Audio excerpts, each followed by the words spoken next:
আসসালামু আলাইকুম, সবাই কেমন আছেন? আল্লাহর রহমতে আমরা ভালোই আছি। মাছটাকে কেটে ধুয়ে মাঝখান থেকে চিড়ে নিয়েছি। আর এখানে ছিল পেঁয়াজের বাটা, কাঁচা লঙ্কা, ধনেপাতা একসঙ্গে বাটা।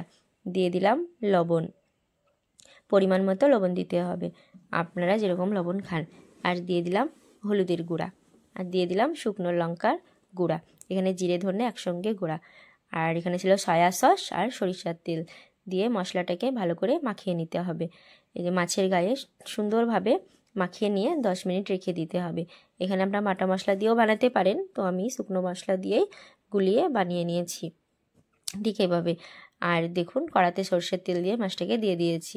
এপিট ওপিট উল্টে পাল্টে ভালো করে ভেজে নিতে হবে। আর আমার কড়াইটা একটু ছোট হয়ে গেছিলো, তো আপনারা একটু বড় কড়াইয়ে ভাজার চেষ্টা করবেন।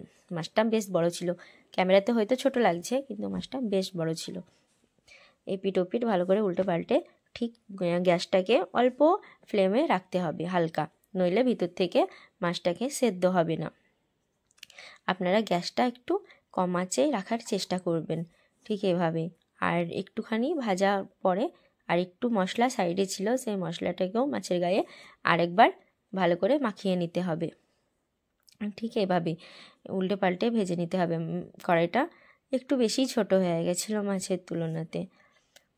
দেখুন, আর সবার রোজা কেমন কাটছে একটু জানাবেন। ঠিক এইভাবেই মশলাটাকে দেখেন দিয়ে নিচ্ছি, মশলাটা সাইডে সেই মিক্স মশলাটা ছিল, তাই জন্য দিয়ে নিলাম আর একটু মাছের গায়ে। কেননা প্রথম মশলাটা দিয়ে মাছটা তো ধুয়েই গেছে তেলের সঙ্গে, তাই জন্য মশলাটা আরেকটু দিলে মাছটা খেতে বেশি ভালো হবে। দেখুন কত সুন্দর ভাজা হয়ে গেছে।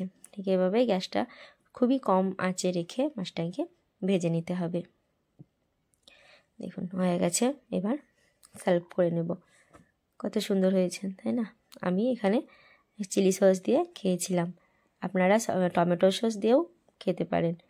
থ্যাংক ইউ সম্পূর্ণ ভিডিওটা দেখার জন্য।